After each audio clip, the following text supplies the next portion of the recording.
món cánh gà chiên nước mắm. Ở đây thì Hiền sẽ chuẩn bị bỏ vô cỡ khoảng chắc cỡ khoảng 1,5 muỗng cà phê muối ha mọi người, để cho nó có cái vị đậm đậm á. Rồi ở đây thì Hiền có cái bột chiên giòn, tại vì Hiền hết cái bột bình thường rồi cả nhà, cho nên Hiền xài bột này. Thì Hiền sẽ để bột cho nó giống như là đủ để áo mấy cái cánh gà á mọi người. Rồi xong rồi Hiền sẽ đem chiên đó. Và ở đây là Hiền cho thêm 1 muỗng cà phê bột tỏi nè mọi người, cho nó thơm tho hơn ha. Và một chút tiêu nữa. Đây, chút tiêu của Hiền. Bây giờ chúng ta sẽ trộn lên và chuẩn bị đem chiên thôi.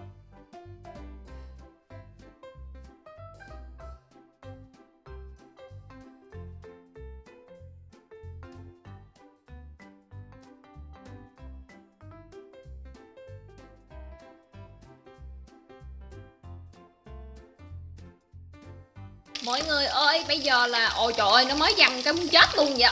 Nó đã vàng rồi, bây giờ Hiền sẽ chuẩn bị gấp ra nè. Hiền thích ăn nó vàng như vậy nè cả nhà, tại vì nếu mà nó không vàng thì thấy nó không được giòn. Có ai nghe cái tiếng heo quýt không ha? Quá trời ôm sòm cái em đó. Đây nè mọi người, mình thấy nó giòn ha. Giòn gì á, tá hồi một hồi mà mình chiên nước mắm nó mới ngon.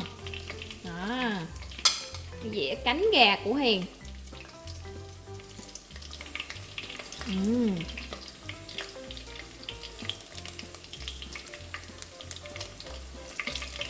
Nãy giờ em đeo mẹ lắm cô chú, xong rồi bây giờ em đi kiếm ba chơi rồi.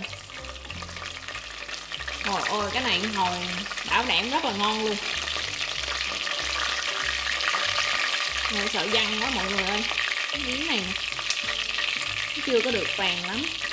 Đây, mình chiên cái phần dưới cho nó vàng luôn. Và bây giờ mình sẽ chiên thêm nữa hả cả nhà. Cái này cái nóng này Huyền làm hình như là cỡ khoảng 1,5 kg á.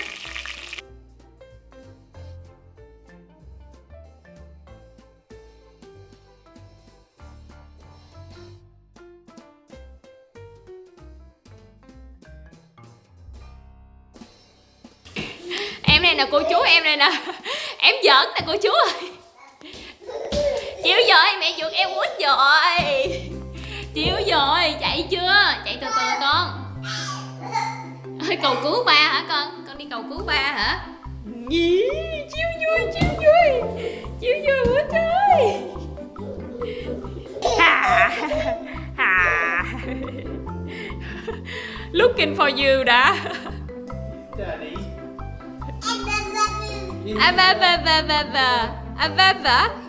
Ababa. Con nói gì vậy con? Ababa. Cô chú thấy lúc này em vẫn nhây không cô chú? Đó em vậy đó. Ôi mệt con quá con à. Mệt không? Có mệt không? Có đã không? Đã không? Áo. Áo. Trời ơi, trời ơi, cái mặt.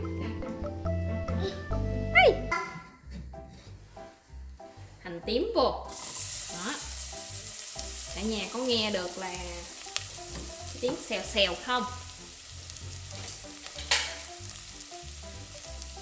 Rất là thơm.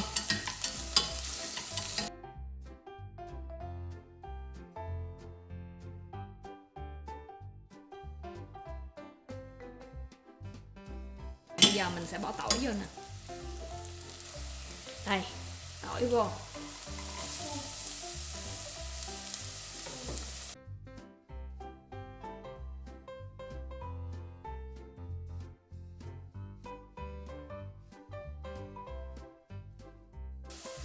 Và bây giờ mọi người có thể thấy là cái tỏi nó cũng khá là vàng rồi. Hiền sẽ bỏ vô một miếng nước nè.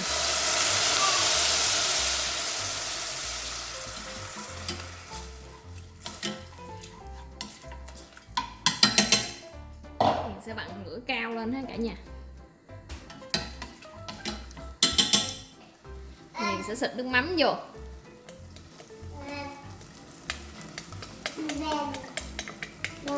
Cái này tùy khẩu vị của từng nhà mà mình cho theo khẩu vị của mình ha cả nhà.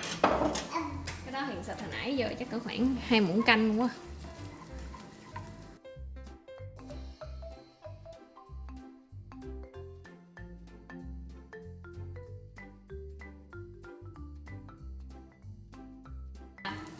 Hiền sẽ cho có khoảng muỗng canh cái tương ớt Chinsu vô. Đây. Dạ dạ. Dạ. Mình sẽ khuấy, mọi người có thấy cái màu đẹp chưa? Ai mà thích ăn ớt tươi thì mình có thể bỏ vô, mà mình sẽ chờ cho cái nước này nó đặc sệt lại một tí. 4 muỗng canh đường nha mọi người.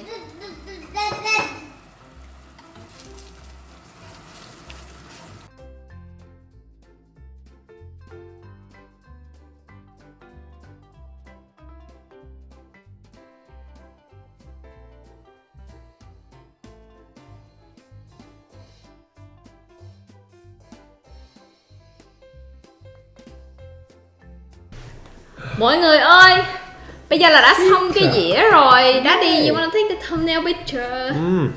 Cái dĩa gà chiên cực kỳ ngon. Oh, my puppy, no, it has to be like this. Here.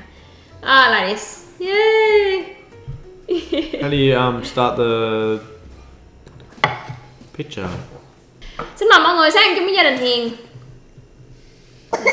Ở đây là tụi mình ăn phở ăn liền chung với rau mà tụi mình thu hoạch đó mọi người. Vô, anh nói vô kìa.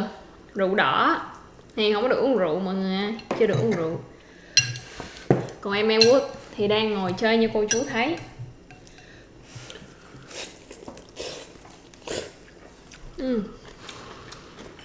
Phở ăn liền này ăn cũng ngon. Để Hiền đút Elwood một miếng. How's the phở? It's alright, isn't it? Okay. Ngon không con? Ngon. Ngon ha, nữa không? Ngon ha.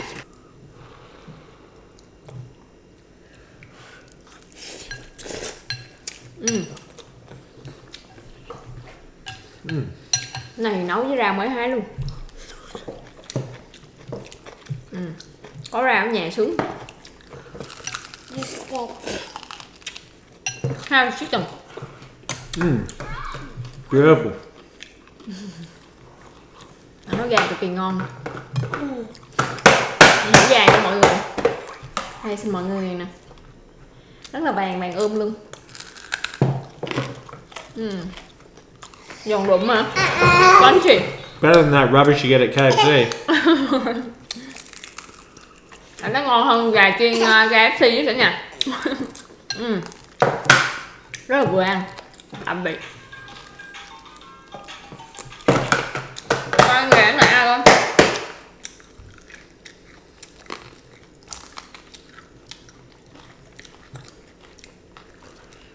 Cắn con miếng nha.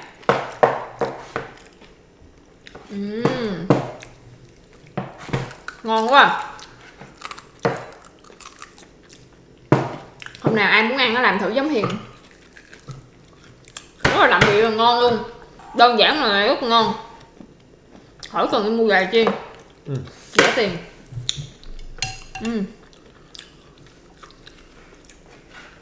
Cái này là không có chiên nước mắm nha mọi người. Hiền mới ăn cũng không có chiên nước mắm á.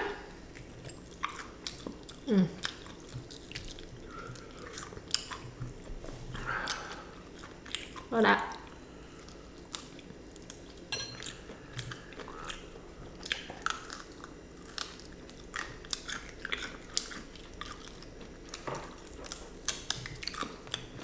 Khó nhất là ăn mấy phần xương nè, giòn giòn đó mọi người. Ngon quá. Elwood loves these veggies. Gì đời. Miếng phở.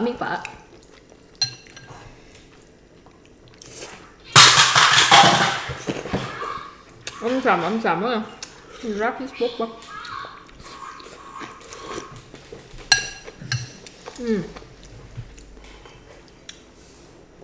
Phở ăn liền, ăn chung với gà chiên cũng rất là ngon.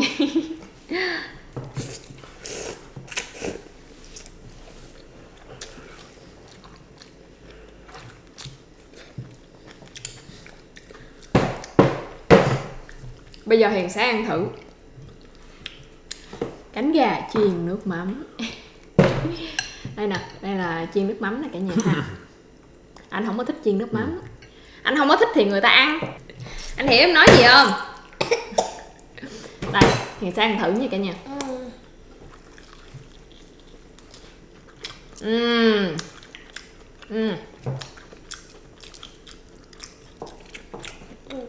Cực kỳ đậm vị, ngon quá ngon luôn. Oh man, so good.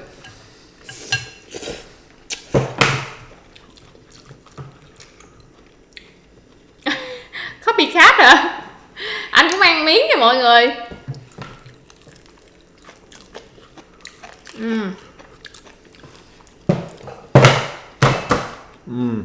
How is it?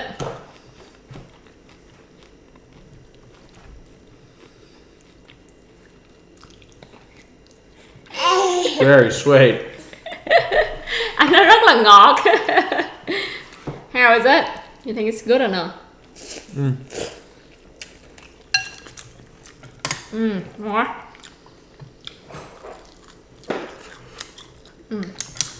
Nào quý. Cho con miếng gà nữa nè. Giỏi. Oh man, cánh gà chiên nước mắm tuyệt hảo.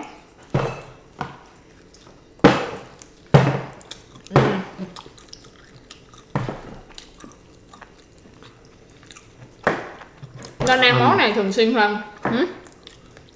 I think I prefer my habanero sauce than the nut yum. Nut mum. Nước mắm hả? Anh thích ăn như vậy hơn là chiên nước mắm. Còn Hiền lại thích ăn nước mắm chiên nước mắm. Cái kia cũng rất ngon, cái nào cũng ngon hết.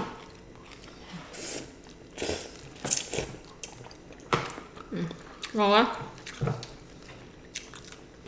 Ở đây hình như là cái lá xanh đôi này cả nhà, nó dính lẹo với nhau. Nãy Hiền rửa Hiền thấy có một lá xanh đôi á, không phải cái này, không phải cái này.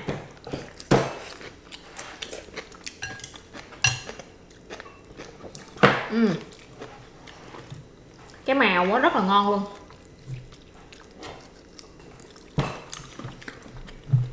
Chicken wings are awesome. À, dầm à. Sweet and more. Anh nói cánh gà thật là tuyệt vời, ăn ngon á. Ngon quá.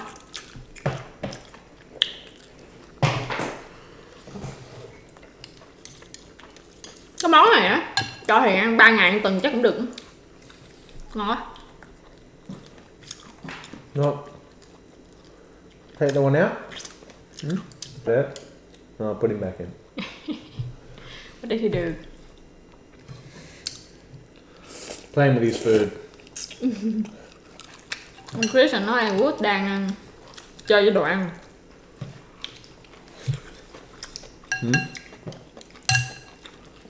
You reckon everyone should try my recipe bấm chicken HFC? Hả? Anh khen cái này gà này rất là ngon, cho nên nếu mà bạn nào á họ thích món gà chiên mà KFC á thì ăn làm thử cái này giống Hiền thử ăn thấy sao. Bạn nhớ là mấy bạn phải xài you got to use the garlic powder and pepper. Mấy bạn nhớ là phải xài cái bột tỏi, nếu mà có bột hành nữa thì mấy bạn bỏ bột hành vô cũng được.